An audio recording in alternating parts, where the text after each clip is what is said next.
Hi friends, welcome back to our channel ഇപ്പൂസ് gallery. ഇത് നമ്മൾ ബലിപ്പെരുന്നാളിൻ്റെ ദിവസത്തെ വീഡിയോ ആണ്. ഇപ്രാവശ്യം പെരുന്നാൾ ഞങ്ങൾ ആനേട്ടിലാണ് ഉണ്ടായിരുന്നത്. ഉപ്പച്ചിൻ്റെ ഫ്രണ്ട്സ് എപ്പോഴും ചോദിക്കാറുണ്ട് കേട്ടോ ഉമ്മച്ചി ഉണ്ടാക്കിയ ബിരിയാണി. പെരുന്നാളിന് ഇവിടെ ആയ കാരണം അപ്പോൾ ഉപ്പച്ചി പറഞ്ഞിരുന്നു എല്ലാവർക്കും നമുക്ക് ബിരിയാണി ഉണ്ടാക്കി കൊടുത്താലോ. അങ്ങനെ തലേ ദിവസം തന്നെ പണികളൊക്കെ തുടങ്ങിയിട്ടാ. ഇഞ്ചിയും വെളുത്തുള്ളിയൊക്കെ നന്നാക്കി വെച്ചിട്ട് പേസ്റ്റ് ആക്കിയിട്ടുണ്ടായിരുന്നു കേട്ടോ. പിന്നെ സവാളൊക്കെ തോല് കളഞ്ഞു വെച്ചിട്ടോ. 7 കിലോ ബിരിയാണി കേട്ടോ നമ്മൾ ഉണ്ടാക്കിയത്. ഉമ്മച്ചി ആദ്യം കേട്ടോ ഇത്രക്കധികം ചോറ് വെക്കാൻ പോണത്. അതുകൊണ്ട് തന്നെ കേട്ടോ തലേ ദിവസം തന്നെ പണികളൊക്കെ തുടങ്ങിയത്. 4 കിലോ വരെയൊക്കെ ഉമ്മച്ചി ഒറ്റക്ക് വെച്ചിട്ടുണ്ട്. 6 കിലോനും 7 കിലോനൊന്നും ഉമ്മച്ചി വെച്ചിട്ടുണ്ടായിരുന്നില്ല. വെളുത്തുള്ളി ഇഞ്ചിയും പേസ്റ്റ് ആക്കിയിട്ട് ഫ്രിഡ്ജിൽ വെക്കണതിൻ്റെ കൂടെ സവാള കട്ട് ചെയ്തിട്ട് ഫ്രിഡ്ജിൽ വെക്കാന്നാട്ടോ കരുതിയത്. സവാള കട്ട് ചെയ്ത് ഫ്രിഡ്ജിൽ വെക്കണത് നല്ലതല്ല എന്ന് കേട്ടപ്പോൾ ഉമ്മച്ചിൻ്റെ പ്ലാൻ. പിന്നെ ഉമ്മച്ചി പറഞ്ഞു സവാളയും തക്കാളിയും കൂടിയിട്ട് രാത്രി തന്നെ കുക്കറിൽ വേവിച്ച് വെക്കാന്ന്. അപ്പം പിന്നെ രാവിലെ വഴറ്റണ പണി എളുപ്പമാവുമല്ലോ. കുറേ ഉള്ള കാരണമാട്ടോ നമ്മൾ ഇങ്ങനെ ചെയ്തത്. നിങ്ങൾക്കൊരു ടിപ്പ് പറഞ്ഞു തരട്ടെ. മിക്ക ആൾക്കും അറിയുന്ന ടിപ്പാണ് കേട്ടോ. എന്നാലും അറിയാത്ത ഒരാളെങ്കിലും ഉണ്ടാവുമല്ലോ, അവർക്ക് വേണ്ടിയിട്ടുള്ള ടിപ്പ്. ബിരിയാണി വെക്കുന്ന സമയത്ത് തക്കാളിയും സവാളയും ഒരു വിസിലടിച്ചിട്ട് വേവിച്ചാൽ വഴറ്റുമ്പോൾ നമുക്ക് ഈസി ആവും കേട്ടോ. ഗ്യാസും ലാഭിക്കാം, നമ്മുടെ സമയം ലാഭിക്കാം. രാത്രി 12 മണിയൊക്കെ ആകുമ്പോഴാട്ടോ ഉമ്മച്ചി ഇത് വേവിച്ച്. ഇപ്പോഴത്തെ നേരം വെളുത്ത് ഞങ്ങൾ പുതിയ ഡ്രസ്സൊക്കെ ഇട്ടിട്ടോ ഫോട്ടോ എടുക്കുകയാണേ. എന്നിട്ട് പിന്നെ ഉപ്പച്ചി ചാച്ചും കൂടിയിട്ട് പള്ളിക്കൊക്കെ പോയിട്ടോ. അജുമാമയും രാഹിലമാമയും ഐബൂസൊക്കെ ആനായിട്ടിൽ തന്നെ ഉണ്ടായിരുന്നു കേട്ടോ. അപ്പോൾ അവരോട് ഞങ്ങൾ ഇങ്ങോട്ട് വരാൻ പറഞ്ഞേ. അപ്പോൾ അവരൊക്കെ വന്നിട്ടുണ്ടായിരുന്നു. മാമ പള്ളിക്ക് പോകുമ്പോൾ ഐബൂസിനെയും മാമിനെയും ഇവിടെ ഇറക്കിയിട്ടാട്ടോ പോയത്. പിന്നെ അത് അമ്മച്ചി ഇന്നത്തെ ബാക്കി പണികൾ തുടങ്ങും. രാവിലെ ബ്രേക്ക്ഫാസ്റ്റിന് എളുപ്പമായിട്ട് ഇഡ്ഡലിയാണ് കേട്ടോ ഉണ്ടാക്കിയത്. കറിയായിട്ട് തലേ ദിവസത്തെ ചിക്കൻ കറി ഉണ്ടായിരുന്നു കേട്ടോ. അപ്പം അത് അമ്മച്ചി ബിരിയാണിക്കുള്ള സവാള പൊരിക്കുകയാണ് കേട്ടോ. പിന്നെ അത് അപ്പത്തിനുപ്പച്ചി ചിക്കൻ വാങ്ങിച്ചു കൊടുക്കുന്നുണ്ടായിരുന്നു കേട്ടോ. 6 കിലോ ചിക്കനാട്ടോ വാങ്ങിച്ചത്. 6 കിലോ ചിക്കനും 7 കിലോ റൈസും വെച്ചിട്ടാട്ടോ നമ്മൾ ബിരിയാണി ഉണ്ടാക്കിയത്. ചിക്കനൊക്കെ ക്ലീൻ ചെയ്ത് മാരിനേറ്റ് ചെയ്യാൻ പോവുക കേട്ടോ. ഗായ്സ്, ഞങ്ങളുടെ വീഡിയോ ഇഷ്ടപ്പെട്ടാൽ ലൈക്ക് ചെയ്യാനും ഷെയർ ചെയ്യാനും മറക്കല്ലേ. സബ്സ്ക്രൈബ് ചെയ്യാൻ മറന്നവരാണെന്ന് സബ്സ്ക്രൈബും കൂടി ചെയ്യണേ. അപ്പം നമ്മൾ ചിക്കനൊക്കെ ഫ്രൈ ചെയ്യാൻ വെക്കുക കേട്ടോ. 2 പാത്രത്തിലായിട്ടാണ് കേട്ടോ നമ്മൾ ഫ്രൈ ചെയ്യുന്നത്. ചിക്കൻ ഫ്രൈ ചെയ്ത് കഴിഞ്ഞിട്ട് മസാല റെഡിയാക്കാനുള്ള പാത്രം നമ്മൾ വെച്ചിട്ടുണ്ട്. ആദ്യം തന്നെ നമ്മൾ അതിലേക്ക് ചിക്കൻ പൊരിച്ച എണ്ണ ഒഴിച്ചിട്ട് അതിലേക്ക് വേപ്പിലയും പച്ചമുളകും ഇഞ്ചി വെളുത്തുള്ളിയും പേസ്റ്റ് ഇട്ടിട്ടുണ്ട് കേട്ടോ.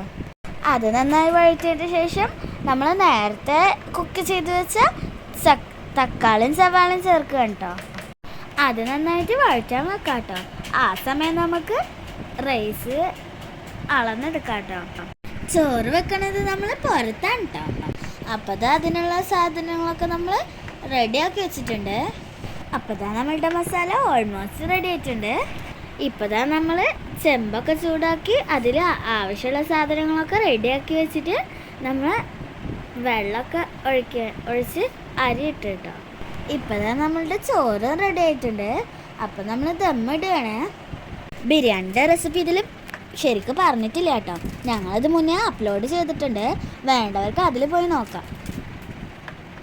നമ്മൾ വേവിച്ച ചോറ് പകുതി ഒരു പാത്രത്തിലേക്ക് മാറ്റി വെച്ചിട്ട് നമ്മൾ നേരത്തെ ഉണ്ടാക്കി വെച്ച മസാല അതിലേക്ക് ആഡ് ചെയ്യണേ.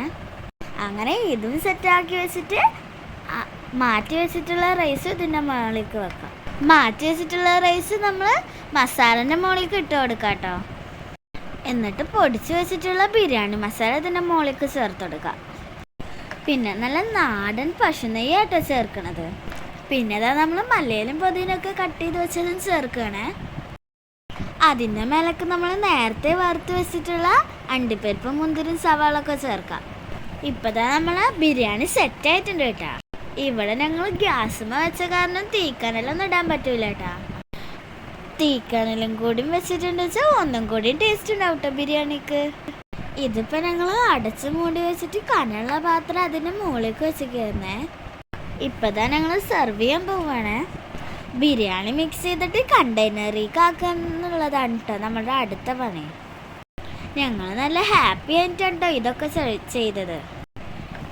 കാണുന്നവർക്ക് ഇതൊക്കെ നല്ല ടഫായിട്ട് തോന്നുന്ന വെച്ചാലും ഞങ്ങളിത് നല്ല ജോളിയായിട്ടാട്ടോ ചെയ്തത്. അജുമാമയും ഇപ്പച്ചും പള്ളിക്കൊക്കെ രാവിലെ പോയിട്ട് പിന്നെ വന്നിട്ടുണ്ടായിരുന്നില്ല കേട്ടോ. അപ്പം പാക്ക് ചെയ്യണ നേരമായപ്പോൾ ഇപ്പച്ചി അജുമാമാൻ അങ്ങോട്ട് വിട്ടിട്ടോ. അവർക്ക് അറവായതുകൊണ്ട് നല്ല ബിസി ആയിരുന്നു കേട്ടോ. ഇപ്പതാ അജുമാമനും റാഹില മാമയും ഞാനും ഉമ്മച്ചും പിന്നെ അമ്മ ചേച്ചിനെ വിളിച്ചിട്ടുണ്ടായിരുന്നു കേട്ടോ പാക്ക് ചെയ്യാനും. ഞങ്ങളെല്ലാവരും കൂടെ പാക്ക് ചെയ്ത് സെറ്റാക്കുക കേട്ടോ. മൊത്തം 50 കണ്ടെയ്നറിലാണ് കേട്ടോ ഞങ്ങൾ റൈസ് ആക്കിയത്. ഇപ്പതാ ഞങ്ങൾ പാക്ക് ചെയ്യുന്ന സമയത്ത് ഇച്ചാച്ചു വൈബൂസ് ഫോണിലെ വീഡിയോ കാണുമായിരുന്നേ. ഇപ്പതാ ഓൾമോസ്റ്റ് കുറച്ചൊക്കെ പാക്ക് ചെയ്ത് കഴിഞ്ഞു കേട്ടോ. ഈ പാക്ക് ചെയ്തതിരിക്കുന്നത് കാണുമ്പോൾ തന്നെ നല്ല സന്തോഷം കേട്ടോ. ഞങ്ങൾ പാക്ക് ചെയ്ത റൈസൊക്കെ ഓരോരുത്തർക്കും കൊടുത്തിട്ടോ. പിന്നെതാ കുറേ നേരം കഴിഞ്ഞിട്ട് ഇപ്പച്ചി ചോറ് കഴിക്കാൻ വന്നു കേട്ടോ. 2 മണിയൊക്കെ ആയിട്ടുണ്ടായിരുന്നു കേട്ടോ അവർ കഴിക്കാൻ വരുമ്പോൾ. ഇച്ചാച്ചു വൈബോസും അവർ വരുന്നതിൻ്റെ മുന്നേ തന്നെ ഫുഡ് കഴിച്ചേ. പിന്നെ ഞാനും ഉമ്മച്ചും റാഹില മാമിയും മേരി ചേച്ചും അമ്മ ചേച്ചും സലോമി ചേച്ചും ഫുഡ് കഴിച്ചിട്ടാ. എല്ലാവർക്കും ബിരിയാണി ഇഷ്ടമായി എന്ന് പറഞ്ഞപ്പോൾ ഉമ്മച്ചക്ക് സമാധാനമായിട്ടാ. ഫുഡ് കൊടുത്തു വെച്ചാൽ കുറച്ച് ആൾക്കാരൊക്കെ ഉപ്പച്ചിനോട് വിളിച്ച് പറഞ്ഞിരുന്നു കേട്ടോ ഫുഡ് നല്ല ടേസ്റ്റ് ഉണ്ട് നന്നായി ഉണ്ട് എന്നൊക്കെ. അപ്പോൾ ഒക്കെ മനസ്സിന് നല്ല ആശ്വാസം കേട്ടോ. പിന്നെ റാഹില മാമി പായസം ഉണ്ടാക്കിയിട്ടുണ്ടായിരുന്നു കേട്ടോ.